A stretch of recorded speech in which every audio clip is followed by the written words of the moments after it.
सहभागिता देते रहे बहुत समय भी। शुरू कीजिए सोनी मैम। हाँ सर। कैलाश जी, आपको सबसे पहले हमारे रेनेसाइज की तरफ से बहुत बहुत बधाई।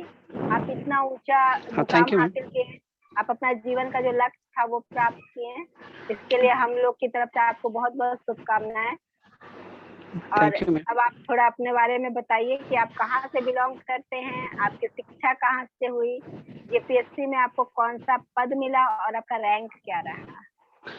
मैम, मैं बोकारो जिला के अंतर्गत एक प्रखंड आता है चंद्रपुरा, उसके अंदर एक गांव पड़ता है करमाटाण, मैं वहां से बिलोंग करता हूँ। मेरी 10वीं की मतलब पढ़ाई सरस्वती विद्या मंदिर दुगदा से हुई है। मैंने 12th पीसीएम से बीआरएड डीएवी भंडारी दास से किया है। उसके बाद मैंने इंजीनियरिंग कंप्लीट किया। उसके बाद कुछ पारिवारिक परिस्थितियां ऐसी रही कि मैं बाहर नहीं जा सका जॉब के लिए, तो मैंने पूरी तैयारी घर से ही की। फैमिली मैनेज करते हुए मैंने घर से ही पूरी तैयारी की है। ये तो बहुत बड़ी बात है आपकी। हाँ मैम, और मेरा इस बार 41st रैंक आया मैम, और मुझे झारखंड पुलिस सर्विस अलॉट हुआ है। चलिए, बहुत अच्छी बात है। अब आप बताइए कि जो जेपीएससी का तीनों चरण है, प्री, मेंस और इंटरव्यू, उसमें आपकी क्या स्ट्रेटजी रही है? तीनों में अलग अलग रही होगी, तो आप उसको थोड़ा क्लियर करके बताइए।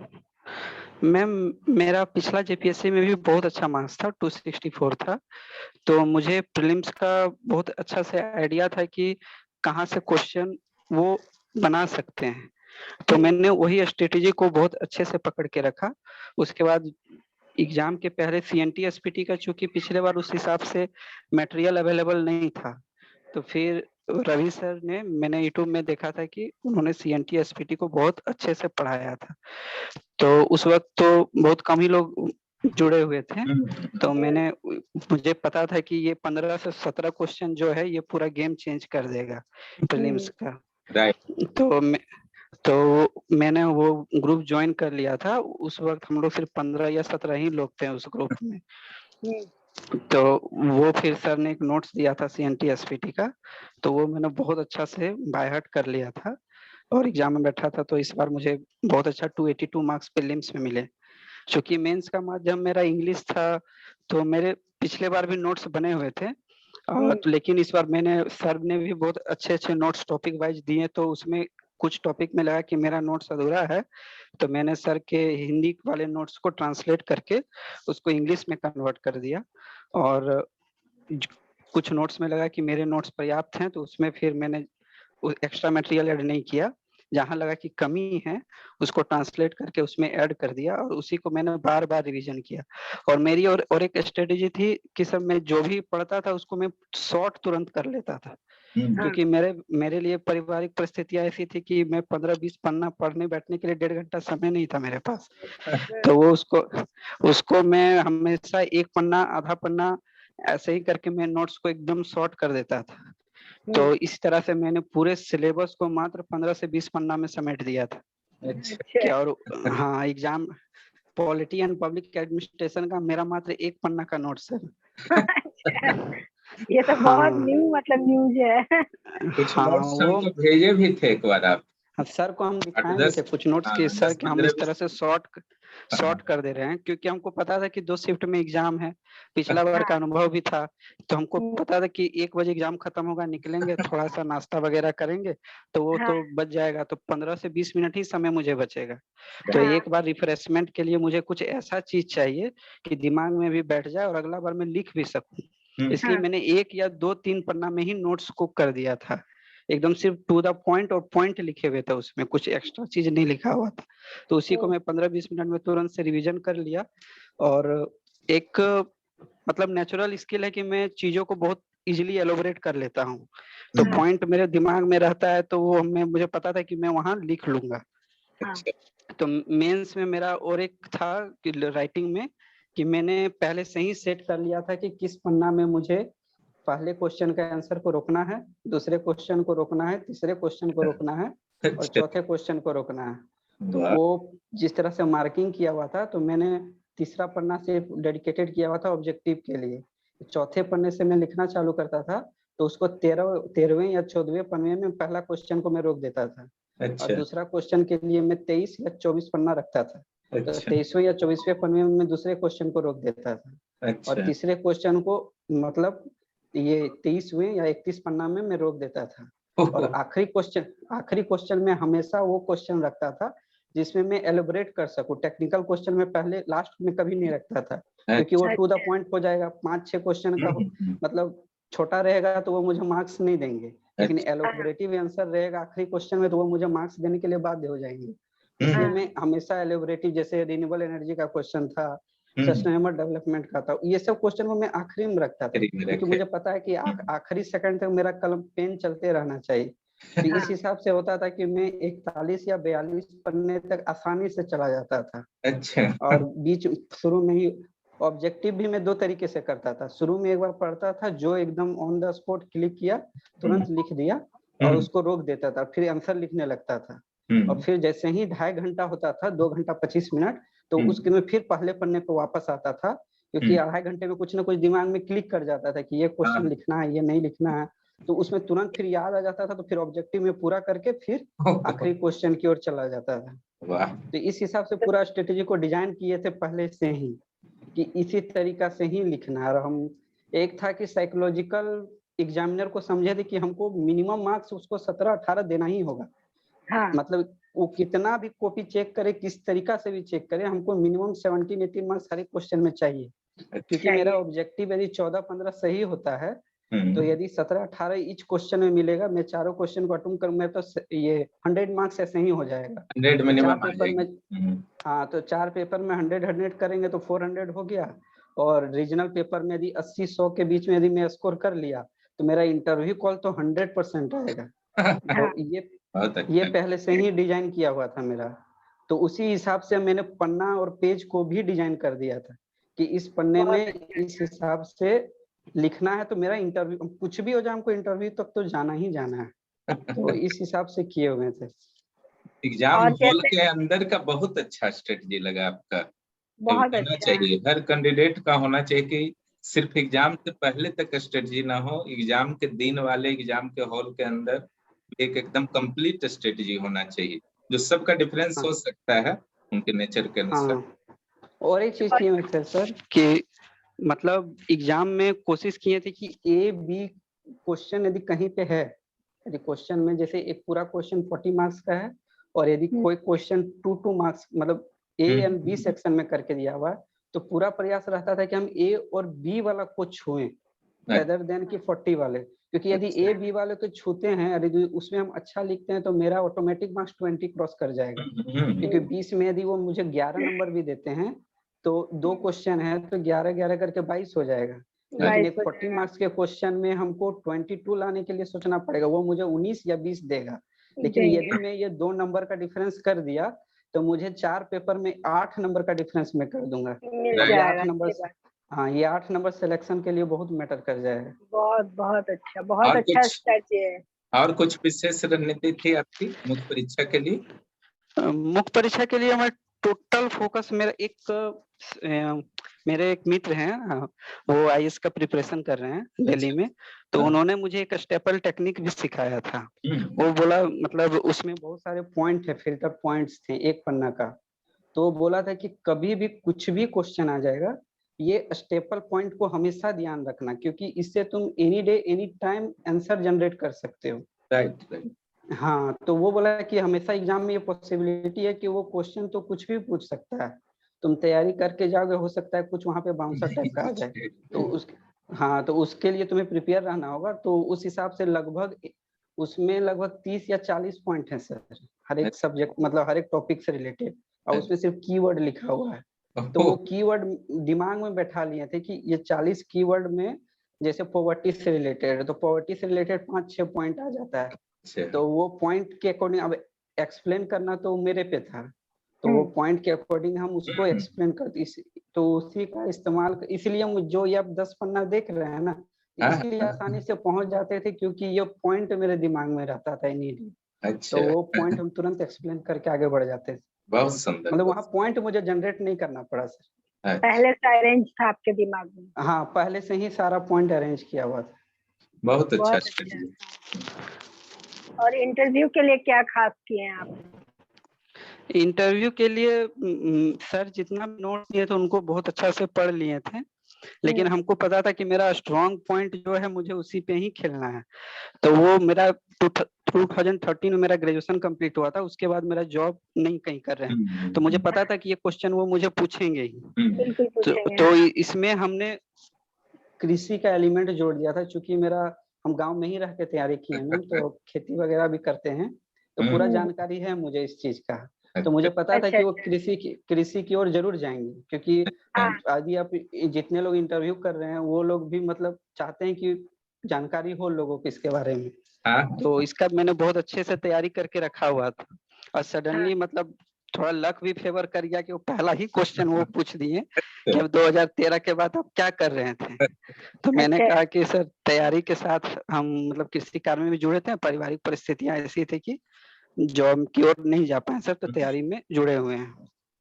तो फिर उन्होंने बोकारो के बारे में पूछा, तो सर ने भी बताया था कि बोकारो अच्छा से प्रिपेयर कर लेना, तो बोकारो अच्छा से प्रिपेयर किया हुआ था, तो वो उसमें तो दिक्कत नहीं हुआ। उसमें ब्लॉक पूछे थे सर, कितना ब्लॉक है, ब्लॉक का नाम भी पूछे थे। सिर्फ एक बाउंसर क्वेश्चन आया था कि कितना मतलब स्कूल है बोकारो में, तो उसमें बोलना मुश्किल हो गया कि अब बोकारो में तो इतना सारा स्कूल है +2 का। इतना बता ब्लॉक का नाम तो आप सारा बता तो उसके बाद एक लाइन से। हाँ ब्लॉक पूरा 9, हाँ पूरा याद था सर, 9 का 9 पूरा याद था। और उसके बाद एक बगल में सीके नायडू सर थे, तो वो तो मेरा इंटरव्यू लगभग 6, 7, 8 मिनट एग्रीकल्चर पे ही खींच दिए।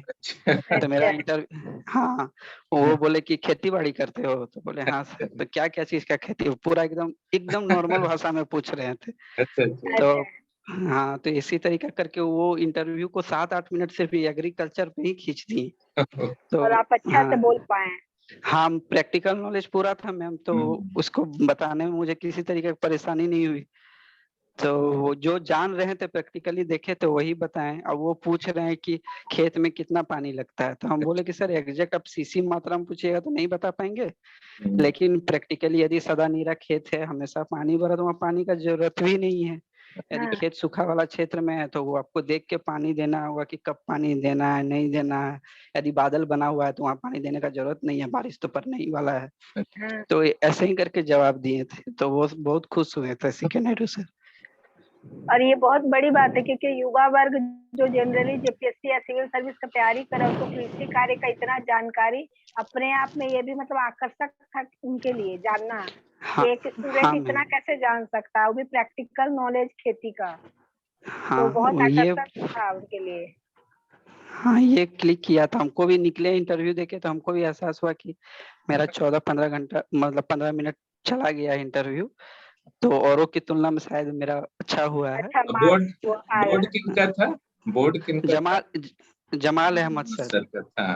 जमाल अहमद सर। तो अच्छा आप, हाँ बताइए। और भी जो युवा हैं गांव में, झारखंड की जनसंख्या गांवों की है, निश्चित रूप से आपकी परिस्थिति में बहुत सारे युवा होंगे जो डेफिनेटली है सर। कठिन परिस्थितियों को झेल रहे होंगे और उनको खेती कार्य भी करना पड़ता हो। तो हाँ, उनके लिए आपका क्या संदेश होगा ऐसे? मेरा उनके लिए सिर्फ एक ही संदेश है कि यदि आपके पास टू द पॉइंट मटेरियल है तो आपकी परिस्थितियां कैसी भी हो, आपका रिजल्ट आएगा ही आएगा उसे आप। लेकिन हाँ, किसी चीज में समटाइम्स लक फेवर्स नहीं करता है, तो उसमें हड़बड़ाना नहीं है। पिछला बार भी हम इंटरव्यू किए, फाइनल मेरिट में नहीं हुआ था, तो एक अंदर से लगा था कि, लेकिन फिर उसी नोट्स को फिर से कंटिन्यू किए और थोड़ा सा अपडेट किए उसको, और फिर से इस बार लिखे, तो इस बार बहुत बेहतर हुआ सर। हाँ सही तो बात। हम लोग को एक ही चीज कहना चाहेंगे, यदि इस एग्जाम की ओर आना है तो समर्पित रहना होगा। हड़बड़ाहट नेगेटिविटी का कोई जरूरत नहीं है। आराम से स्थिर रहिए, जो भी कार्य में लगे हुए हैं उसको भी कीजिए, लेकिन यदि आपके पास टू द पॉइंट कंटेंट है तो आप कहीं पे भी समय निकाल के, आजकल तो मतलब इतना अच्छे फोन आ गए हैं, उसमें आप फोटो खींच के उसको पढ़िए ना, आपको पढ़ने से हाँ उससे तो दिक्कत होगा नहीं। तो वही, और तो ऑनलाइन माध्यम, सरकारी माध्यम ऑनलाइन इतना बेहतरीन है, NSISF में ही सारा कुछ मटेरियल है। यदि आप हिंदी माध्यम के छात्र हैं तो हम उनको जरूर कहेंगे कि आप जरूर जुड़िए, आप नोट्स पढ़िए, आपको तो बहुत फायदा होगा। यदि आप इतना एफर्ट नहीं करना चाह रहे हैं ट्रांसलेट वगैरह तो उसका और धैर्य भी बहुत जरूरी है ना। हाँ, धैर्य बहुत जरूरी। हाँ मैम। हाँ कैलाश जी, अभी ये बताइए कि जैसे आप रवि सर के बारे में बताएं कि ऑनलाइन है, हिंदी माध्यम के स्टूडेंट जुड़े, तो आपको क्या लगता है सर के पढ़ाने का स्टाइल में क्या खास आपको अच्छा लगा जो वास्तव में स्टूडेंट के लिए सपोर्टिव है? मैम अभी ना मटेरियल की अवेलेबिलिटी हर एक जगह अवेलेबल है, लेकिन to the point material available नहीं है। मतलब एक्स्ट्रा गार्बेज चीजें बहुत अवेलेबल है। तो यदि आप गार्बेज चीजें पढ़ के आप क्या कीजिएगा? आप 30 पन्ना 40 पन्ना का नोट्स पढ़ रहे हैं, लेकिन उसको आप एग्जाम में रिफ्लेक्ट नहीं कर पाइएगा, तो फिर उसका मतलब नहीं बन रहा है। टू द पॉइंट चीज पढ़िए, उसी को बार बार पढ़िए। यदि 10 पन्ना पढ़ रहे हैं, टू द पॉइंट है, तो उसको शॉर्ट करके 1 पन्ना में कर लीजिए। थोड़ा इतना एफर्ट तो आपको करना ही होगा। करना ही सर पड़ेगा। तो सिर्फ एक माध्यम है, उन्होंने नोट्स दिया, बहुत अच्छा नोट्स दिया, लेकिन उसको टू द पॉइंट अपने अकॉर्डिंग तो आपको ढालना होगा। हाँ, मेहनत करना होगा स्टूडेंट को। हाँ, मेहनत करना होगा। तो हम कहेंगे उसी माध्यम में, यदि ऑनलाइन मतलब मीडियम से कंफर्टेबल हैं, उनको मोबाइल वगैरह ये सब ऑनलाइन पढ़ने से दिक्कत नहीं होता है, तो उनको जरूर जुड़ना चाहिए। और यदि समय है तो उसको कॉपी कीजिए, उसको समय बिताइए उसमें, और उसमें फिर धीरे धीरे 2-3 बार रिवीजन कीजिएगा, तो ऑटोमेटिक शॉर्ट होता चला जाएगा। एक बार में तो शॉर्ट कभी नहीं होगा, लेकिन हाँ, पॉइंट बाहर आने लगता है। हाँ, वही है। तो वो वही है। अभी तो मतलब इतने सारे अवेलेबल हो गए हैं, तो अब मतलब इधर उधर भटकाव भी बहुत हो जाता है कि ये भी पढ़ लेते हैं, उनका उस सर का भी अच्छा है। हाँ, तो इससे सिर्फ भटकाव ही होगा। आपको एक जगह स्थिर रहना होगा। आपको जो पढ़ रहे हैं उस पे आपको ट्रस्ट दिखाना ही होगा। हाँ, वही है मैम। और रिवीजन ही मुझे लगता है सबसे बड़ा की फैक्टर था इस बार। मतलब क्योंकि लगभग 3 दिन में 18 घंटा लिखना है आपको, तो यदि आपको टू द पॉइंट्स दिमाग में नहीं लिखना है, मतलब नहीं है, तो नहीं कर पाएंगे। मतलब जिनका भी हुआ है, जैसे 10th रैंक जो है आशा जी, उनका हम टेस्ट नहीं लिख पाते थे, लेकिन उनका कॉपी हम हमेशा पढ़े हैं। उनका 8 to 8 टेस्ट जो दी हुई है, तो उनका हैंड राइटिंग इतना बेहतरीन लिखा हुआ था, तो हम मतलब आंसर पूरा पढ़ लेते थे, पढ़ते थे कि मतलब हाँ, मतलब एक जेवा जी हैं, उनका भी हैंड राइटिंग इतना अच्छा था और इतना साफ सुथरा लिखते थे, तो उनका भी पढ़ते थे। मतलब कुछ कुछ लोग ऐसे थे ग्रुप में जिनका बहुत ही अच्छा हैंड राइटिंग था और लेखन शैली तो इतना बेहतरीन था, तो हम सोचते थे कि पढ़ लेते हैं कि लोग कैसे लिख रहे हैं, क्या लिख रहे हैं, क्या लिख रहे हैं, और उससे कंपटीशन जनरेट होता है आपस में। ये बताइए कैलाश जी कि बहुत सारे लोग थे आपके साथ ग्रुप में। आशा जी का भी हुआ, सुमित जी का भी हो गया, रोहन जी का भी हुआ, लेकिन जेवा जी और रुकैया जी हुई, आरती जी हुई, तो और भी जो भी हैं, पुरुषोत्तम जी हैं, रुपेश जी हैं, जो इंटरव्यू तक भेज गए, उनके लिए आपका क्या संदेश होगा? जो बहुत ही लग रहा था कि लगभग वो क्लियर कर चुके हैं, लेकिन फाइनल में नहीं आ पाए। इसमें हम उनको एक ही चीज कहेंगे, जो आप पढ़े हैं उस पर ट्रस्ट कीजिए, उसमें आप उस धार को और मजबूत करिए। ये समटाइम्स क्या होता है कि लक आपके फेवर में नहीं करता, आप तैयारी करके जाते हैं, एग्जाम हॉल में अंडर परफॉर्म हो जाते हैं, ये नेचुरल चीज है। इस बार नहीं हुआ तो ऐसा नहीं है कि अगला बार नहीं होगा, जरूर होगा, 100% होगा, लेकिन वही है कि निगेटिविटी को एकदम अंदर नहीं आने देना है, क्योंकि इस चीज को हम खुद पिछले बार फेस किए हुए। मतलब मेरा हिंदी में मात्र 54 मार्क्स था सर, लेकिन मेरा 140 मार्क्स का अटेम्प्ट था, तो हमको उम्मीद था कि मुझे 70 से 80 मार्क्स तो जरूर मिलेगा इसमें, लेकिन 54 मार्क्स मिला, तो इसके कारण रिजल्ट मेरिट में ही नहीं है। यदि मुझे 80 मार्क्स भी मिल जाता तो मेरिट में आ जाते हैं, तो वो तो अंदर से चुभता ही है कि कहीं ना कहीं तो हो गया, लेकिन फिर समय है, समय तो सब चीज का इलाज है सर। राइट, डिसीजन थोड़ा बदलना पड़ता है। इस बार आप लिटरेचर पेपर क्या रखे थे? खोटा रखे थे मैम, क्योंकि मैं खोटा वासी हूँ, खोटा जानता हूँ, बोलता हूँ, लेकिन कभी पढ़ा नहीं था। हिंदी से ही हमेशा पढ़ाई हुई थी, हिंदी इंग्लिश मीडियम कॉम्बिनेशन था, तो सोचे थे कि हिंदी अच्छा है, हिंदी भी मैनेज कर लेंगे। लेकिन मतलब जिस तरीका का रुझान देखें तो रीजनल पेपर कहीं ना कहीं 5 या 10 नंबर का वेटेज जरूर ले रहा है। तो सोचे कि हाँ, तो ये 5-10 नंबर हमको, क्योंकि ये 5-10 नंबर का मेरा सिलेक्शन पिछला बार नहीं हुआ है, तो हम सोचे कि हाँ, तो इस बार सोचे कि नहीं, वो गलती नहीं करना है, ये 5-10 नंबर हमको चाहिए। तो बहुत सारे स्टूडेंट जो पिछले बार हिंदी की वजह से नहीं आ पाए, उनको मौका मिला, तो लगभग लोगों ने रीजनल पेपर को रखा, शायद यही वजह रही होगी। हाँ, हम पिछला बार तो एफर्ट डालने के बाद भी मार्क्स नहीं मिले हिंदी में, तो जीएस में मार्क्स बहुत अच्छे थे। क्या लगता है कैलाश जी की आप सलाह देना चाहेंगे जिनका इस बार हिंदी या अंग्रेजी वगैरह से नहीं हुआ है, अगर वो कोटा में कंफर्टेबल हैं या नागपुरी में कंफर्टेबल हैं, तो उससे एक बार ट्राई कर सकते हैं? खोटा इसलिए सजेस्ट करूंगा कि यदि आप उसका सिलेबस देखिएगा तो उसमें जो खंड ख है, खंड ख में 2 ही टॉपिक है। एक टॉपिक में कवि परिचय पढ़ना है, और पहला टॉपिक है जिसमें दूसरे साहित्यों से उनका संबंध क्या है, और फिर अनुच्छेद आते हैं। तो उसका सिलेबस ही ऐसा डिजाइन किया हुआ है ना खंड ख का, कि यदि आप अच्छा से प्रिपेयर करके जाइएगा तो 30 से 40 नंबर आपको सिर्फ खंड ख में मिल जाएगा, वहां नंबर कटने का जगह ही नहीं है। अच्छा, क्योंकि आप लेखक परिचय तो टू द पॉइंट आपको याद रखना है कि श्रीनिवास कानूरी सर हैं, तो या फिर एके झा सर हैं, तो उनके बारे में तो अब क्वेश्चन वो पूछेगा ही पूछेगा श्रीनिवास कानूरी सर के बारे में। तो आप वो सेक्शन कवर 12 ठो कवि पढ़ना है सर। यदि 12 कवि आपको याद है तो उसमें आपको लगभग 25 से 30 नंबर मिल जाएगा। तो खंड ख में वो आपको 40 नंबर दे रहा है, 40। तो यदि आप खंड क में फिर एक सेक्शन है व्याकरण, व्याकरण से आपको 20 से 25 नंबर मिल जाएगा। तो आप कितना भी अंडर परफॉर्म करते हैं, तो यदि 15 नंबर मिला तो आपका ऐसे ही 55 हो गया। और यदि आप पूरा पेपर लिख के आ जाते हैं तो आपको 75-80 तो मिल ही गया, मिनिमम तो मिल ही गया। यदि आप थोड़ा सा बढ़िया परफॉर्म कर दिए, लेखन शैली अच्छा है, शब्दकोश अच्छा है, तो आप 100 पहुंच जाएंगे। तो इसमें टीचर की गलती नहीं कि वो ज्यादा मार्क्स दे रहा है, वो सिलेबस ही ऐसा डिजाइन कर गया है कि वो मार्क्स देने के लिए बाध्य हो गए हैं।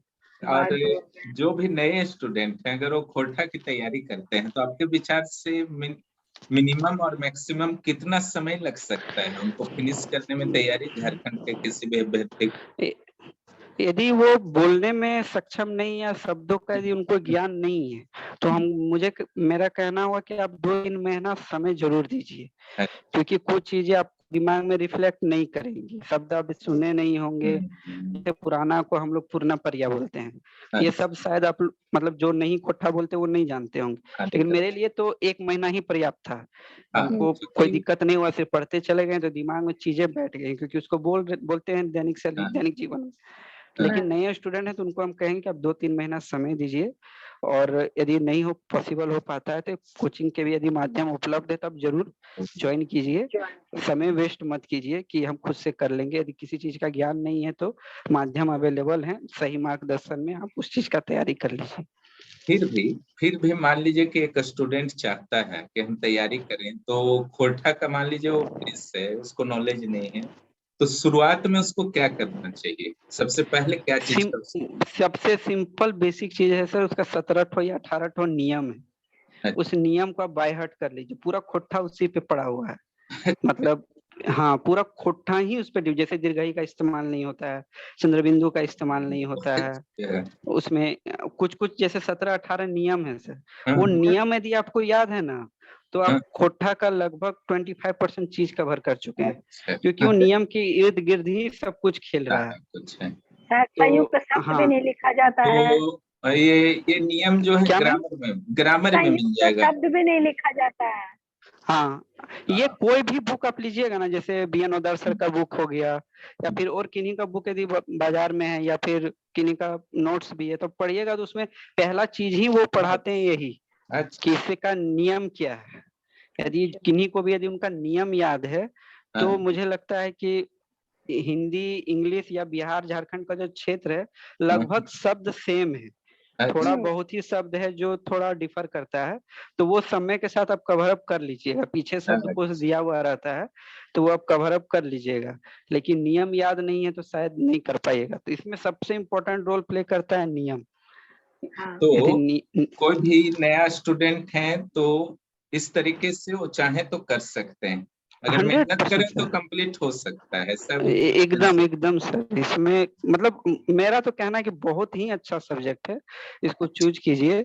आपको मतलब ये मतलब नहीं करेगा, मतलब एक कहते हैं ना कि नहीं ये धोखा दे गया ये सब्जेक्ट, वो नहीं करेगा। आपको 50% मार्क्स में जरूर रखेगा ये, मतलब हाँ, मतलब 70-75 के इर्द गिर्द आपको जरूर, क्योंकि इसका सिलेबस ही ऐसा डिजाइन कर दिया है ना, क्योंकि यदि आप अच्छे स्टूडेंट है तो आपको 70-75 ये पहुंचा देगा। बहुत सारे कॉल आ रहे थे क्या सर खोटा रख लें, तो इसलिए हम सोचे इस पर थोड़ा चर्चा आपके साथ कर लेते हैं। हाँ सर। हाँ देखिए कैलाश जी, जैसे आप बोले कि आपको टाइम प्रॉब्लम बहुत हुआ पढ़ने में, बहुत है मैम। हाँ, तो आप बताइए कि आप टाइम मैनेजमेंट पढ़ाई के लिए कैसे किए, ये बहुत इम्पोर्टेंट है। मेरा मैम थोड़ा पढ़ने का तरीका जैसे अलग सा है, मतलब हम एकदम शांत माहौल में पढ़ना पसंद है, मतलब दिखावटी वाला चीज नहीं कर पाते हैं कि पढ़ रहे हैं किताब खोले, वो नहीं हो पाएगा। हम 2 ही घंटा पढ़ेंगे लेकिन एकदम शांत माहौल में एकदम पढ़ के निकल जाएंगे। और चूंकि शॉर्ट नोट्स बनाने का मेरा बहुत अच्छा आदत है, तो हम शॉर्ट नोट्स एकदम कम्पैक्ट करके रखते हैं। तो वो क्या होता था कि जैसे खाना वाना रात को खा लिए, तो उसमें चूंकि गांव का परिवेश रहता था तो 8 बजे तक खाना वाना सब कुछ खा के सब पूरा गांव शांत हो जाता था। तो उस बीच में यदि आप 8-8:30 से पढ़ना चालू करेंगे तो 1-2 बजे रात तक आप पूरा एक बार पढ़ के आप निकल जाइए। फिर दिन में चूंकि मम्मी सर्विस करती है तो उनको ड्यूटी लाना ले जाना, घर का भी काम रहता था, कृषि का समय है तो कृषि वाला भी काम है। तो इस रूप में फिर मोबाइल में फोटो खींच के रखा हुआ है, तो खेत के बाहर यदि कहीं खड़े हैं तो मोबाइल में स्क्रॉल कर ही रहे हैं कि ये क्या है ये क्या है, या फिर उनमें आंसर राइटिंग ग्रुप में आंसर अपलोड होता ही रहता था तो आंसर भी देखते रह रहे हैं कि ऐसे है। तो टेक्नोलॉजी का हम बहुत अच्छा इस्तेमाल किए हैं मैम, कि मतलब मोबाइल का मेरा पूरा कंसंट्रेशन मोबाइल पे ही रहता था कि कुछ नया हो रहा है क्या। तो और मेरा नोट्स खुद ही मोबाइल में सेव्ड पेजेज में रखा हुआ था, तो उसको शॉर्ट करके रखे थे। और इसमें एक मित्र ने भी बहुत मदद किया है दिल्ली से, वो एक दोस्त है मेरे बैचमेट है, तो वो आईएएस की प्रिपरेशन कर, गौरव नाम है। तो वो मतलब एक प्रतिष्ठित कोचिंग इंस्टीट्यूट में कॉपी चेक का काम करता है। तो हाँ, तो वो हमेशा बताता था कि कौन सा चीज को नहीं लिखना है, तो वो हमेशा हर एक टॉपिक से फिल्टर पॉइंट बता देता था कि इसमें ये टॉपिक है तो इसमें ये पॉइंट तुम्हारा होना ही चाहिए, अब बाकी कोई पॉइंट पे हाँ कौन सा ये पॉइंट नहीं रखना। तो उसका अनुभव भी बहुत काम आया कि ये पॉइंट रखना है। मैंने कैलाश जी ना, आप मोबाइल का इंटरनेट का आप यूज किए लेकिन सकारात्मक वे में यूज किए। बर्बाद होते हैं आजकल के युवा मोबाइल। हम ये पूछना चाह रहे थे कि आप मतलब केवल अपना नोट्स देखते थे कि कुछ और क्षेत्र में भी चले जाते थे एंटरटेनमेंट के लिए? नहीं मैम, ऐसा नहीं है, गाना भी सुनने का शौक है। अभी अच्छा वेब सीरीज आता है जैसे गुल्लक आया, पंचायत आया, देखते हैं, ऐसा नहीं कटे हुए नहीं है, लेकिन है कि इतना मतलब डेविएटेड नहीं है। मतलब जब पढ़ना है हमको हम पढ़ लेंगे, क्योंकि मेरे पास रास्ता नहीं है। 2013 में ग्रेजुएट हुए हैं, अभी तक कुछ नहीं कर रहे हैं, तो पढ़ेंगे नहीं तो क्या करेंगे। सही बात है। अच्छा आप ये बताइए कि अभी भविष्य के जो स्टूडेंट्स हैं उनको आप क्या बोलेंगे, कैसे करें? अभी एक ही सलाह देंगे, आप कोई एक एग्जाम यदि जेपीएससी फोकस किए हुए हैं, टोटली डेडिकेटेड एग्जाम, वो कब लेगा नहीं लेगा फर्क नहीं पड़ता है, आप उस पर डेडली एकदम फोकस रहिए। आपके मार्क्स रिफ्लेक्ट होने चाहिए, आपका फोकस आपके मार्क्स से पता चल जाएगा कि आप मार्क्स कैसा स्कोर कर रहे हैं। मार्क्स यदि आप कट ऑफ के इर्द गिर्द कि हम फंसेंगे नहीं फंसेंगे, होगा नहीं होगा, इसका सिंपल सा मतलब है कि आप फोकस नहीं है, कोई कट ऑफ का रेंज से ऊपर भागना होगा। क्योंकि लोग बहुत पढ़ रहे हैं, मतलब बहुत सारे लोग इतने माध्यम से जुड़े हुए हैं, तो उनका तैयारी का स्तर बहुत बेहतर होता जा रहा है। तो आप यदि कट ऑफ के रेंज में फंसते चले गए तो फिर आपका सिलेक्शन होना बहुत मुश्किल हो जाएगा, क्योंकि अभी 260 नंबर कट ऑफ चला गया। तो आप हर एक कोई बोल रहा था कि नहीं 115 क्वेश्चन या जो भी है तो हो जाएगा सिलेक्शन, लेकिन चूंकि कट ऑफ अचानक से 260 चला गया, पिछला बार 206 था, इस बार 260 चला गया, इतना जंप नहीं होता है, लेकिन हो गया। तो जो लोग 300 के अराउंड में थे या 290 थे वो एकदम कंफर्ट जोन में थे, तो उन्होंने अपना समय का सदुपयोग कर लिया और मेंस का तैयारी में जुड़ गए, पहले दिन से ही मेंस का तैयारी में वो लोग जुड़ गए, तो वो कहीं ना कहीं 1-1.5 महीना का एज ले लिए मैम आपसे।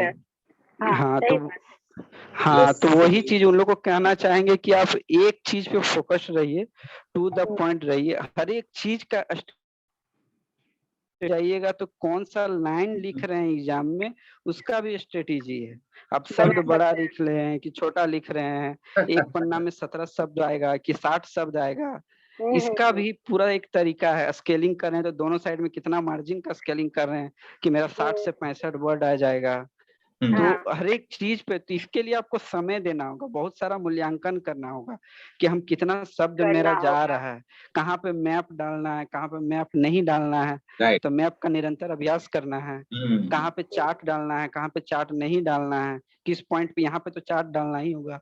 जैसे एक क्वेश्चन था मैम आया था आयरन एंड स्टील इंडस्ट्री का, तो वो क्वेश्चन को मैंने कुछ अलग तरीके से मतलब डील किया था, उसको मैंने 5 फेज में डिवाइड कर दिया था कि फर्स्ट फेज में क्या हुआ, फिर सेकंड में क्या हुआ, फिर थर्ड में पहले जैसे चारकोल, फिर आयरन, कोकिंग कोल, इस तरह से करके बटा हुआ था। और हर एक फेज में मैंने एक इंडिया का मैप दिखा के उसमें बताया था कि किस फेज में कहाँ पे इंडस्ट्री लोकेट हुई, और तो इस तरीके से 5 तो हमको पता है कि वो क्वेश्चन कोई भी एग्जामिनर पढ़ा होगा तो वो बाध्य हो गया हमको नंबर 23-24 देने के लिए। एग्जामिनर को मजबूर कर देना है। हाँ, तो कितना भी वो मतलब कम करने का प्रयास किया होगा, लेकिन 22-23 में के रुक गया होगा। तो वही करें कि ये सब आपको सिलेबस में कुछ टॉपिक को आपको सेलेक्ट करके उसको बढ़िया से रखना है कि ये क्वेश्चन यदि फंस गया तो इसको तो हम डील कर लेंगे। जैसे चक्रवात का क्वेश्चन हो गया, तो ये सब बहुत ही अच्छे क्वेश्चन है। ये सब क्वेश्चन पे आपको मार्क्स, ये लोगों को, नया एस्पिरेंट्स को लगता है कि ये तो 40 में 22-23 का बात कर रहा है, लेकिन उनको ये नहीं समझ आ रहा है कि 19 से और 22 में जो ये 3 नंबर का डिफरेंस है, बहुत बड़ा डिफरेंस, ये बहुत बड़ा गेम कर दे रहा है। हाँ, तो 3 नंबर करके तो 12 नंबर एक ही पेपर में बढ़ जाएगा, एक ही पेपर में हो जा रहा है मैम। हाँ। तो ये 12 और 4 पेपर जोड़िएगा तो 12, 24, 48 मार्क्स का डिफरेंस यही तो क्रिएट। और एक चीज कैलाश जी जो आप बताया कि प्रीलिम्स का, तो प्रीलिम्स में अगर आपकी अच्छी तैयारी है तो परीक्षा में आपका 160 मार्क्स ऑब्जेक्टिव क्वेश्चन है, 160 मार्क्स, उसमें भी आप लीड ले सकते हैं। आपका कितना था ऑब्जेक्टिव से ही? 58 सही हो रहा था, अलग अलग जैसे मिलाए थे तो कहीं 57 कहीं 58 सही हो रहा था, 58 के आसपास। हाँ कुछ। हाँ, तो कैलाश जी ये बताइए कि आप तो चूंकि इंग्लिश मीडियम से लिखे, कुछ लोग हिंदी मीडियम से लिखते हैं, तो क्या लगता है मार्क्स देने में एग्जामिनर डिफरेंस करते हैं? कोई आप आशा साहू मैम का कॉपी देख लीजिए, आपको जो भी सोचना है सारा कुछ डाउट दूर हो जाएगा। उसका आप कॉपी देखिए, उनका लेखन शैली इतना बेहतरीन है, तो हमको नहीं लगता कि माध्यम कोई बैरियर है मैम। मतलब आपके पास यदि तैयारी है, कंटेंट है, आप तो यदि आपके पास है तो वो आपको रिजल्ट देगा, नहीं तो उनका 10th रैंक नहीं आता। हमको पता था कि उनका कॉपी देखने से ही लगता था कि कुछ वो अलग लेवल में लिख रही है। हाँ, मिश्रा का भी आया था इसमें रैंक। हाँ, चलिए बहुत अच्छा, आप सब बहुत अच्छा किए। अब आप तो अधिकारी बन चुके हैं और आप पुलिस सेवा में हैं, तो आपके क्या सपने हैं? कैसे झारखंड में क्या सुधार करेंगे, या क्या आप कहाँ जहाँ जाएंगे आपका कार्य क्षेत्र एकदम अलग लगे सबसे, ऐसा क्या करिएगा? मैम मेरा क्या है कि मतलब हम पूरा ग्रामीण परिवेश में इस तरीका से रहे ना, हमको पता है सबसे बड़ा फियर है, लोगों में एक डर है कि वो पुलिस के प्रति जाना ही नहीं चाहते। एक कम्युनिकेशन गैप इस तरीका से क्रिएट हो गया है ना, एक उच्च अधिकारी का वर्ग है तो वो नीचे ग्रामीण परिवेश के लोगों से बात करने का शैली एक अलग सा हो जाता है। तो एक आपको जब तक आप कम्युनिकेशन सही से एस्टेब्लिश नहीं कीजिएगा, उनको ये समझना होगा कि ये हम लोगों की मदद के लिए है। ये डर, इनसे डरना नहीं है, नहीं तो ऐसे लोग तो अब घर में ही क्राइम करते हुए चलते जाएंगे, वो पुलिस का फिर रहेगा क्या।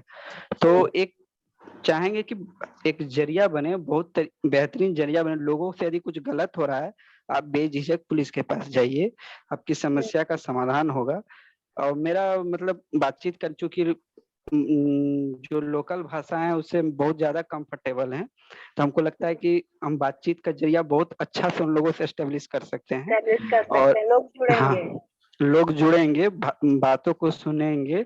तो एक कहीं ना कहीं चाहते हैं कि ये डर वाली चीज थोड़ी खत्म हो, और धीरे धीरे ट्रेनिंग होगा तो हम भी सीखेंगे। ज्यादा जानकारी तो हमको भी नहीं है। हाँ, तो प्रयास करेंगे कि जनरली देखिए, ग्रामीण क्षेत्र क्या, आप शहरी क्षेत्र में भी लोग जनरली पुलिस सेवा या पुलिस की सेवा के लोगों से बात करने से भी कतराते हैं कि पता नहीं क्या किस समय किस बात के लिए हमें पकड़ ले। एक कॉमन मतलब एक धारणा है लोगों की।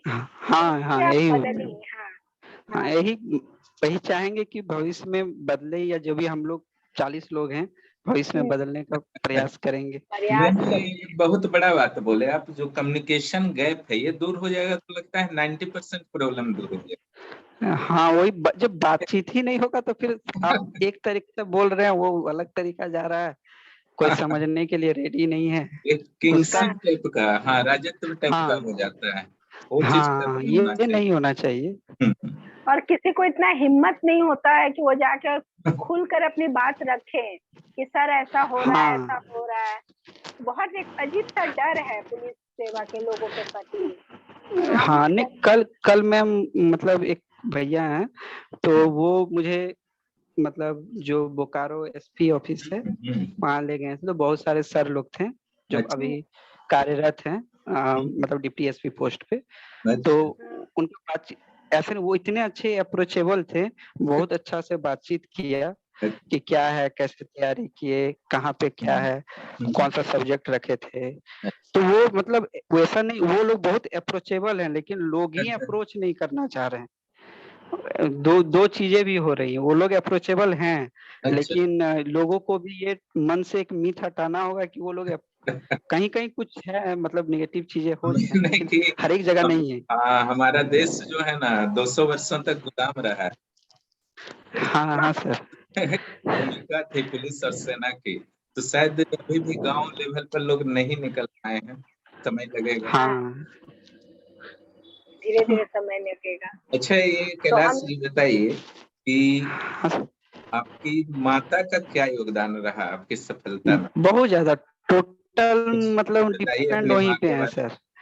मतलब आज तक कभी भी मुझे इस चीज के लिए फोर्स नहीं किया गया है कि तुम जॉब करो। कभी भी नहीं, मतलब इतना गैप हो गया थे, 2013 में ग्रेजुएट हुए हैं। उनका कहना है कि जो कर रहा है कर लो, कोई दिक्कत नहीं है।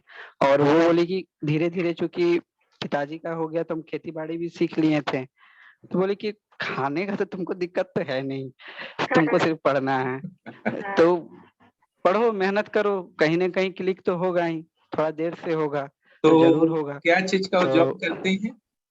वो बीसीसीएल में एज ए आया जॉब करती हैं सर, मतलब एक यहाँ दामोदा कोलियरी है बगल में, तो वहाँ डिस्पेंसरी है, तो उसमें एज ए आया जॉब करती हैं। अच्छा, तो आप जैसे सफलता जो आपको मिला, कौन देखा? आप देखे, आपकी मम्मी? दोनों लोग देखे हुए। क्या रिएक्शन था आपकी माँ का? वो मम्मी तो फुट फुट के रोने लगी, उनको लगा कि क्या मिल गया है इसको।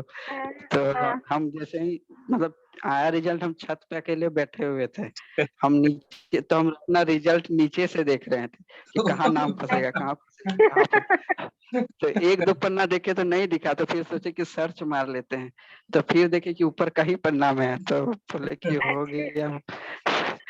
तो बहुत ज्यादा खुश रोने लगे। फिर उसके बाद इतना फोन कॉल, आदमी लोग तुरंत सोशल मीडिया में वायरल हो गया, तो बहुत सारे लोग आने लगे। तो आपका आंसू आया कि नहीं, खुशी का आंसू? क्या आपका भी आंसू आ गया?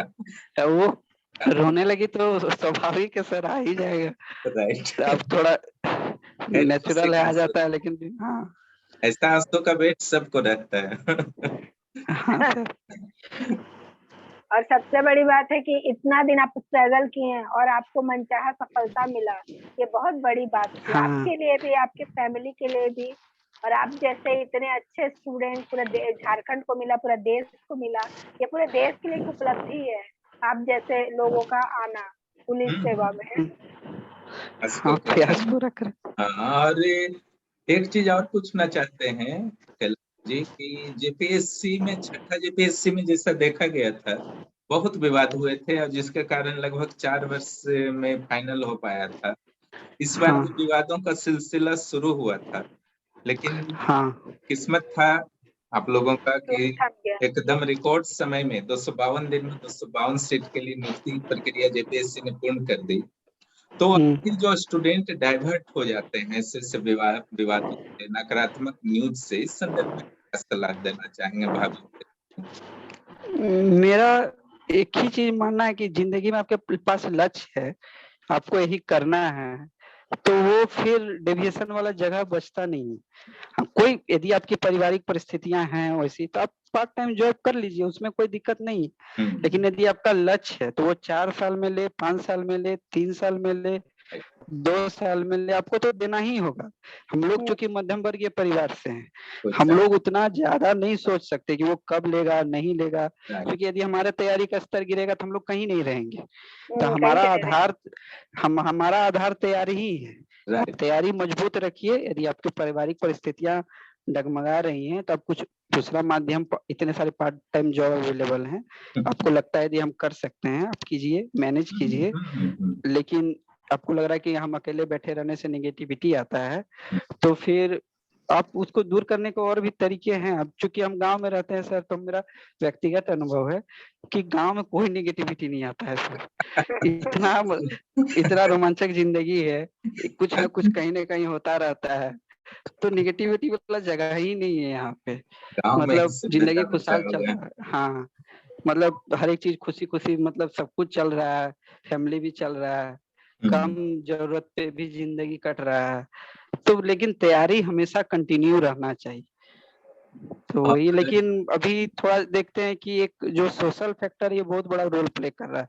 लोग सोशल, मतलब सामाजिक दबाव के कारण नेगेटिविटी खुद के अंदर लेते आ रहे हैं कि वो क्या कहेंगे, हम बैठे हुए हैं तो वो क्या कहेंगे। अरे कोई क्या कहेगा, क्या लेना देना है तुमको। और घर के लोगों का भी एक इंटेंशन हो जाता है कि इतना दिन हो गया कुछ नहीं कर रहा है, कुछ नहीं कर रहा है।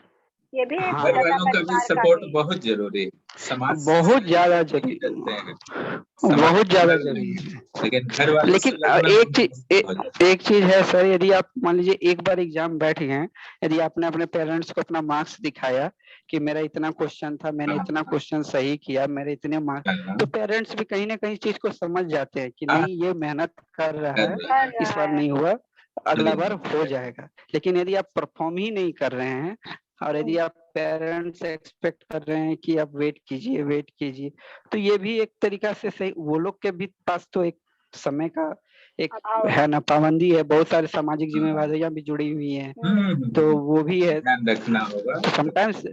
समटाइम्स कुछ चीजें लक फेवर्स नहीं करते। अभी यूपीएससी के कैंडिडेट हैं, वो 4 बार इंटरव्यू दिए, 10 मेंस लिखे, लेकिन फाइनल लिस्ट में नाम नहीं आया। अच्छा।